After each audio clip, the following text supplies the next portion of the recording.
আগামীকাল থেকে বর্ষার তীব্রতা কমে যাবে বলে জানিয়েছে আবহাওয়া অফিস। তবে বৃষ্টিপাত থাকবে বলেও জানান আবহাওয়াবিদ আবুল কালাম মল্লিক। আগামী 24 ঘন্টার মধ্যে ঢাকা সহ 6 বিভাগে অতি ভারী বৃষ্টির শঙ্কার কথা জানানো হয়েছে।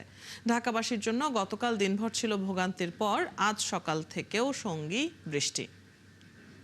সকালে তিনি আরও জানান, সোমবার সকাল 6টা থেকে 9টা পর্যন্ত রাজধানীতে 13 মিলিমিটার বৃষ্টিপাত রেকর্ড করা হয়েছে। এই মৌসুমে সর্বোচ্চ গত 27 ঘন্টায় রাজধানীতে 110 মিলিমিটার বৃষ্টিপাত রেকর্ড হয়েছে। আর সর্বোচ্চ বৃষ্টি রেকর্ড হয়েছে চট্টগ্রামের আমবাগান এলাকায় 174 মিলিমিটার। রংপুর, রাজশাহী, ময়মনসিংহ ও সিলেট অঞ্চলে বর্ষণের প্রবণতা বাড়তে পারে জানিয়েছে সংস্থাটি। এছাড়া কয়েকদিন ধরে দেশের বিভিন্ন অঞ্চলে টানা ও ভারী বর্ষণে রাজধানীতে জলাবদ্ধতা তৈরি হয়ে নগর জীবন ব্যাহত হচ্ছে। বেশিরভাগ নদীর পানি বৃদ্ধি পেয়ে চট্টগ্রাম অঞ্চলে ভয়াবহ বন্যায় প্রাণহানি ঘটছে।